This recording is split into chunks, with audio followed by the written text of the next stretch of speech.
तो अगर आप भी किसी जॉब की तलाश में हैं तो ये वीडियो एंड तक देखें, हो सकता है कोई ना कोई जॉब आपके लिए परफेक्ट बैठती हो।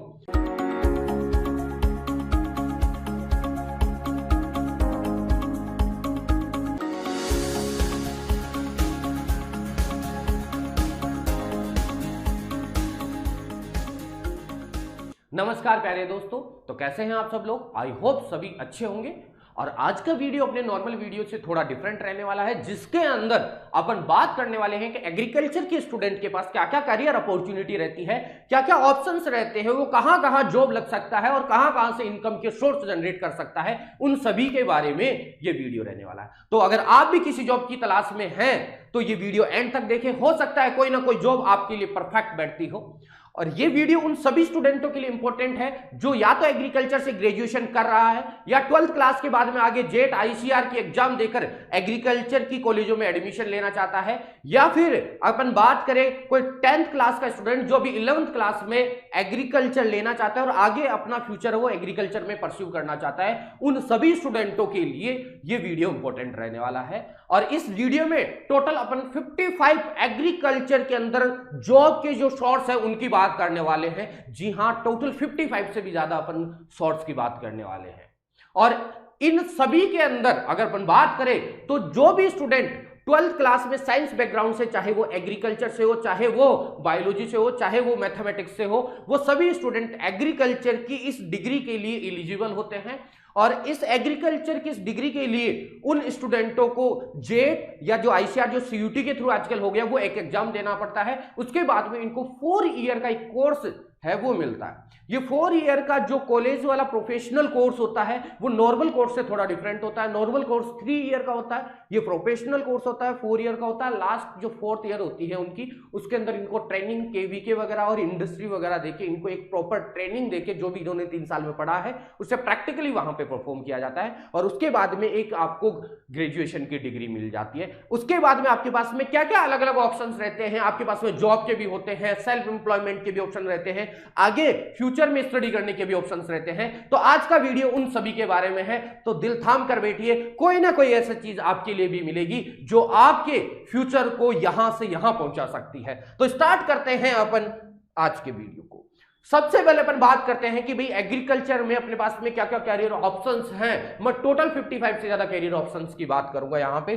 तो सबसे पहले अगर अपन बात करते हैं तो यहां पे कॉम्पिटिटिव एग्जाम का आपके पास में एक ऑप्शंस मिल जाता है। इस कॉम्पिटिटिव एग्जाम में अगर मैं बात करूं तो आप यूपीएससी में ऑप्शनल एग्रीकल्चर के लिए जा सकते हो, एसएससी में आप जा सकते हो अगर आपने ग्रेजुएशन की है एग्रीकल्चर की, जो बीएससी एग्रीकल्चर ऑनर से आपने ग्रेजुएशन की है तो आप एसएससी में भी बहुत सारी पोस्टों के लिए एलिजिबल हो। तो हर ईयर का जो एसएससी का फॉर्मेट आता है उसके अंदर कुछ पोस्ट एग्रीकल्चर की आती है। हाँ, मास्टर के लेवल पे भी एसएससी अगर आपने एमएससी कर रखी है तो वहां पे डिपार्टमेंट वाइज जैसे सोइल साइंस के लिए बहुत बार पोस्टें देखी गई है, अलग अलग डिपार्टमेंट के लिए भी आपको एसएससी में पोस्ट मिल जाती है।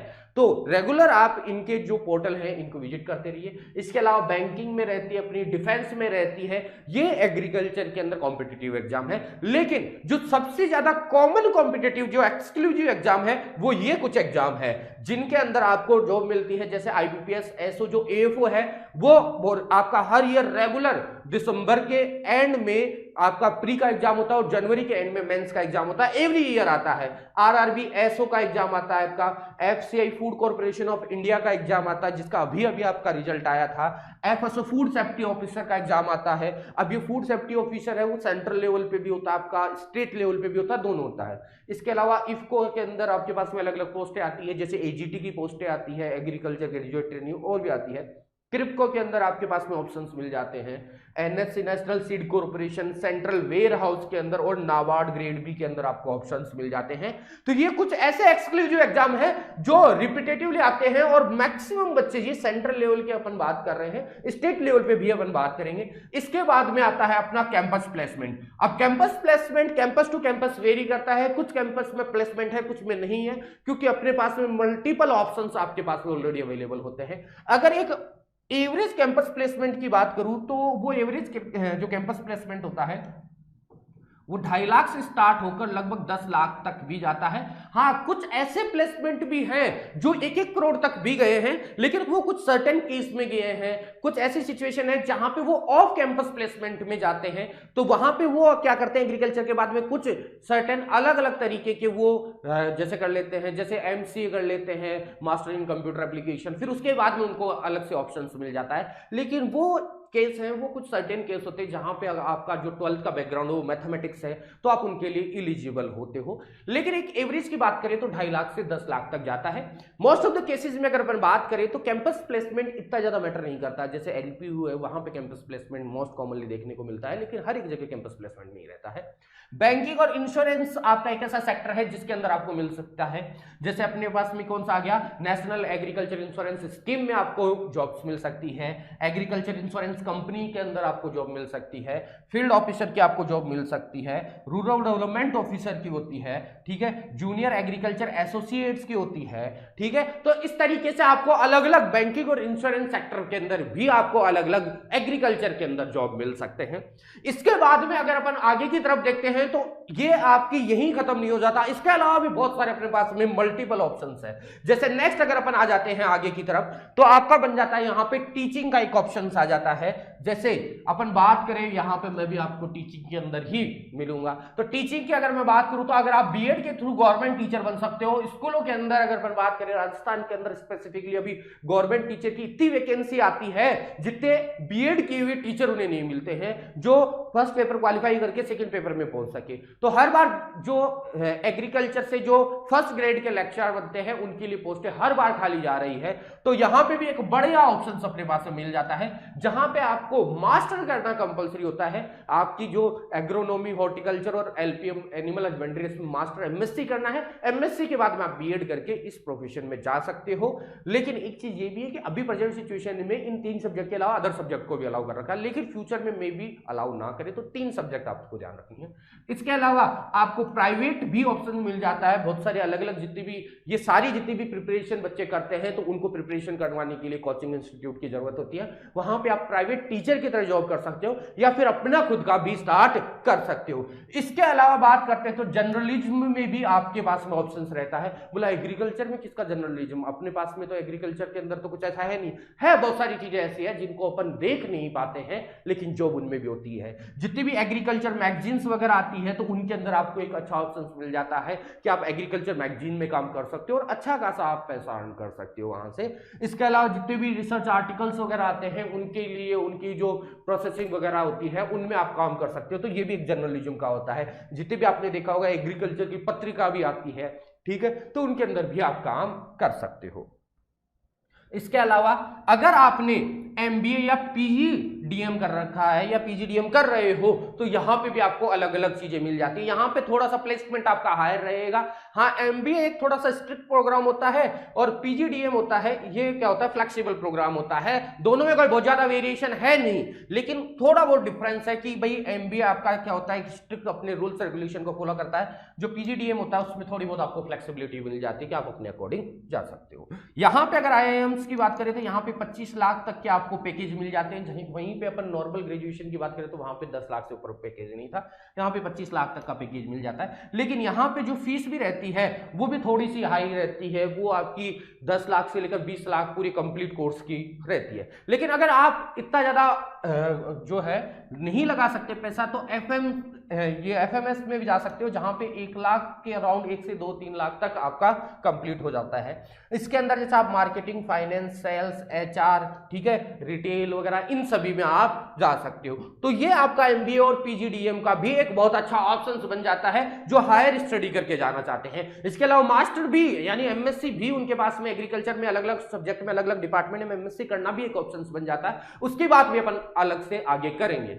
अब आप बात करते हैं स्टेट एग्जाम की, तो स्टेट एग्जाम भी एक बहुत अच्छा ऑप्शन है। अलग अलग स्टेट के अंदर जो स्टूडेंट स्टेट में रहना चाहता है, अपने स्टेट से बाहर नहीं जाना चाहता, तो उनके लिए बहुत सारे ऑप्शन है। यहाँ पे मैंने कुछ एनलिस्ट किए लेकिन यही नहीं है, बहुत सारे इनके अलावा भी ऑप्शन है। जैसे WO का हो गया, ठीक है, असिस्टेंट एग्रीकल्चर ऑफिसर हो गया, AO का मतलब एग्रीकल्चर ऑफिसर हो गया, ADO हो गया, आपका AEO हो गया यानी एग्रीकल्चर एक्सटेंशन ऑफिसर हो गया, ADO का मतलब एग्रीकल्चर डेवलपमेंट ऑफिसर हो गया। इसके अलावा DHO हो गया, डिस्ट्रिक्ट हॉर्टिकल्चर ऑफिसर हो गया। जैसे FSO food safety officer central level पे भी आती है, स्टेट लेवल लेवल पे भी आती है, ठीक है। इसके अलावा आपका एचडीओ हो गया, हॉर्टिकल्चर डेवलपमेंट ऑफिसर हो गया, जैसे हरियाणा में एचडीओ होता है। तो अलग अलग स्टेट में अलग अलग पोस्टें और भी होती है, जैसे पंजाब के अंदर आपका जो एग्रीकल्चर इंस्पेक्टर की जो पोस्ट होती है वो भी होती है, कहीं पे आपके एओ के नाम से जाना जाता है, कहीं पे कुछ और पोस्ट आती है, लेकिन ले दे के पोस्ट यही रहती है, इनको अलग अलग स्टेट में अलग अलग नाम से जाना जाता है। इसके अलावा जैसे आपके एक फॉरेस्ट रेंजर वाला भी ऑप्शन मिल जाता है आपको स्टेट लेवल पे भी, जहां पे आप क्या करते हो, फॉरेस्ट रेंजर के अंदर, फॉरेस्ट गार्ड के अंदर, इनके अंदर जा सकते हो। तो ये कुछ आपके पास में और ऑप्शंस थे। इनके अलावा भी आपके एग्रीकल्चर यहीं खत्म नहीं हो जाता है, आपके पास में अभी भी और बहुत सारे ऑप्शंस है। अगर मैं बात करूं आगे ऑप्शंस की, तो अगर आगे आप एमएससी या पीएचडी में परस्यू करते हो, एमएससी पीएचडी कंप्लीट कर लेते हो, तो उसके बाद में आप रिसर्च फील्ड में जा सकते हो, जहां पे आपको सेंट्रल लेवल पे एआरएस यानी एग्रीकल्चर रिसर्च साइंटिस्ट की पोस्ट मिल जाती है।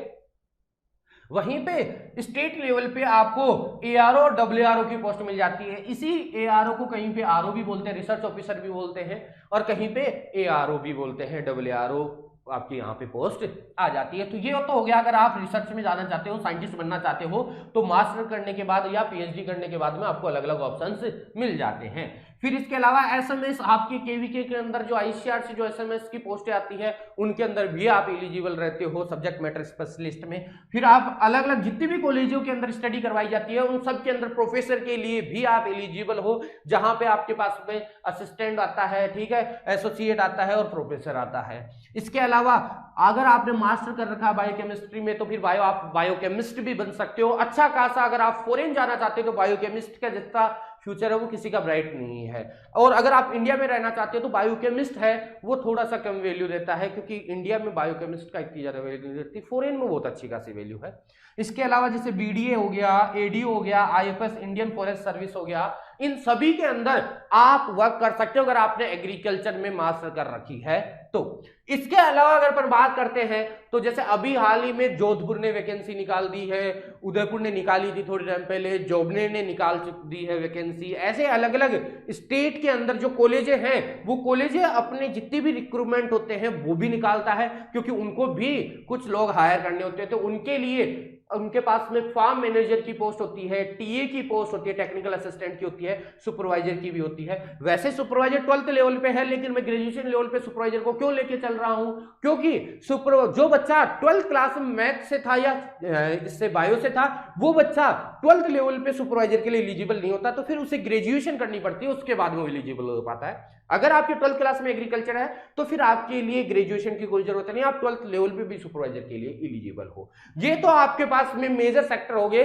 अब इसके अलावा प्राइवेट और कोऑपरेटिव सेक्टर भी बहुत ज्यादा कंट्रीब्यूशन देता है। एक माइंड में परसेप्शन हमने बना रखा है कि जॉब करनी है तो सरकारी करनी है, गवर्नमेंट करनी है, लेकिन ऐसा कुछ नहीं होता है। अगर आप प्राइवेट कैंपस में भी जा रहे हो, ये प्राइवेट जॉब भी जा रहे हो, तो भी वो कोई बुरा नहीं है। प्राइवेट के अंदर भी इतने ऑप्शंस मिल जाते हैं आपको कि अगर हर एक एग्रीकल्चर का बच्चा प्राइवेट और गवर्नमेंट का ये भेदभाव मिटा दे, तो कोई भी एग्रीकल्चर का बच्चा बेरोजगार नहीं रहेगा। इतने ऑप्शंस मिल जाते हैं प्राइवेट में। प्राइवेट में बहुत सारी अच्छी अच्छी कंपनियां हैं, जैसे यूपीएल हो गया आपका, ठीक है। इसके अलावा आपके पास में जो सीजेंटा है वो हो गया, ठीक है, बायर हो गया, अच्छी अच्छी बहुत सारी कंपनियां हैं जो क्या करती है, हायरिंग करती है। और इन कंपनियों के अंदर भी अगर आप एक बार ऑनरोल हो जाते हो, ऑफरोल जो आपका है, तो उसके बाद में आपको ऐसे जो सिचुएशन मिलती है कि आपके गवर्नमेंट और प्राइवेट में कोई डिफरेंस नहीं रह सकता, आपको कभी निकाल नहीं सकते, ज्यादा से ज्यादा आपका ट्रांसफर कर सकते। इसके अलावा आप अगर एक बार वहां अच्छे से एस्टेब्लिश हो जाते हैं, तो उसके बाद में आपको कोई जॉब से नहीं निकाल सकता, तो जॉब सिक्योरिटी भी आपको मिल जाती है। और इसके साथ साथ ही जो प्रमोशंस वगैरह होते हैं, अगर आपका अच्छा वर्क है तो आपकी प्रमोशन इतने मिल जाते हैं कि आप गवर्नमेंट में जहां पे 15 से 20 साल में पहुंचने वाले थे, उसी चीज को आप प्राइवेट में 5 साल में अचीव कर लेते हो। बस यहां पे थोड़ा सा आपको वर्क करना रहता है, एक्टिव रहना पड़ता है। अगर आप एक्टिव रह सकते हो तो private sector one of the best sector agriculture का, और कभी ना खत्म होने वाला सेक्टर है। जैसे जैसे टाइम बढ़ रहा है, इंसेक्टिसाइड, पेस्टिसाइड, फर्टिलाइजर, इन सब की नीड बढ़ती जा रही है, तो धीरे धीरे प्राइवेट और कोऑपरेटिव सेक्टर बढ़ रहा है। और ये कभी कम नहीं होगा। जब तक एग्रीकल्चर रहेगा, जब तक इंसान जीवित रहेगा, तब तक खाना खाएगा, तब तक फूड लेगा, और जब तक वो फूड लेगा तब तक उसे इन सब चीजों की जरूरत पड़ेगी, क्योंकि लिमिटेड रिसोर्सेज, लिमिटेड लैंड के अंदर आपका प्रोडक्शन इंक्रीज करना है तो हाइब्रिड टेक्नोलॉजी का प्रयोग तो करना ही पड़ेगा, जिसमें आपके मार्केटिंग आ जाता है, सेल्स की आ जाती है, टेरिटरी मैनेजर आपके पास में आ जाता है, जो ARI आ जाता है, एग्रीकल्चर रिसर्च इंटर्न आ जाता है, RO और RM आ जाते हैं, जितने भी प्राइवेट के अंदर KCC वगैरह, प्राइवेट भी आपके KCC वगैरह देते हैं। और अगर इन सब के अंदर भी आप कुछ नहीं कर पा रहे हो तो आपके पास में एक और सबसे बड़ा ऑप्शन मिल जाता है, एंटरप्रेन्योर। आप खुद एक एंटरप्रेन्योर बन सकते हो। आपने इतने मॉडल पढ़े होते हैं अपनी ग्रेजुएशन या पोस्ट ग्रेजुएशन के दौरान कि अगर आप उनमें से एक बढ़िया सा मॉडल उठा के भी देखो तो बहुत सारा अनलिमिटेड, जितना आप इन सभी जॉब में नहीं कर सकते उससे ज्यादा इसमें कर सकते हो। जैसे डेयरी का है, वर्मी कंपोस्ट का है, गोट का है, आपका इंटीग्रेटेड फार्मिंग सिस्टम है जिसमें गोट भी, वर्मी कंपोस्ट भी सारे आ जाते हैं। और वर्मी कंपोस्ट का तो यहीं पे एक बहुत अच्छा एग्जांपल है, अपनी जो सरवण सर है वो बहुत अच्छा कर रहे हैं वर्मी कंपोस्ट के अंदर। और ऐसा नहीं है कि पूरे राजस्थान में, राजस्थान के अलावा पूरे इंडिया के अंदर उन्होंने ऐसी चीजें करके दिखाई है जो फर्स्ट ऑफ द थी उसमें। मतलब अगर सबसे बड़े फार्म की बात करें तो वो भी उन्हीं के पास में, सबसे ज्यादा इनकम की बात करें एक वर्मी कंपोस्ट से तो वो भी उन्हीं के पास में। तो बहुत सारी चीजें उन्होंने अचीव की है, सक्सेस स्टोरी। आप उनके एक बार गूगल पे जाके सर्च करना डॉक्टर सरवण यादव, तो वहां पे आपको ये सारी चीजें मिल जाएगी और उन चीजों से भी आप इंस्पिरेशन ले सकते हो। तो आपके पास में खुद के भी बहुत सारे अनलिमिटेड ऑप्शन है एग्रीकल्चर के अंदर, जिनसे आप बहुत सारी चीजें अचीव कर सकते हो। और एग्रीकल्चर के लिए मेरे पास में एक कहावत है कि we are not born to take medicine, we are born to feed the nation. हम जो पैदा हुए हैं वो मेडिसिन दवाई लेने के लिए पैदा नहीं हुए, हम पैदा हुए हैं इस नेशन को, इस देश को भूखमरी से बचाने के लिए।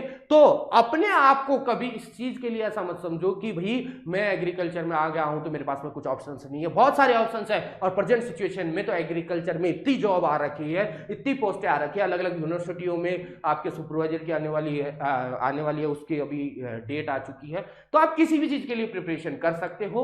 और आई होप आपको ये वीडियो पसंद आया है, और पसंद आया हो तो अपने दोस्तों के साथ में, जिस भी स्टूडेंट को नीड है उनके साथ में शेयर कीजिए। मिलते हैं अगले किसी वीडियो में, तब तक के लिए जय हिंद, वंदे मातरम।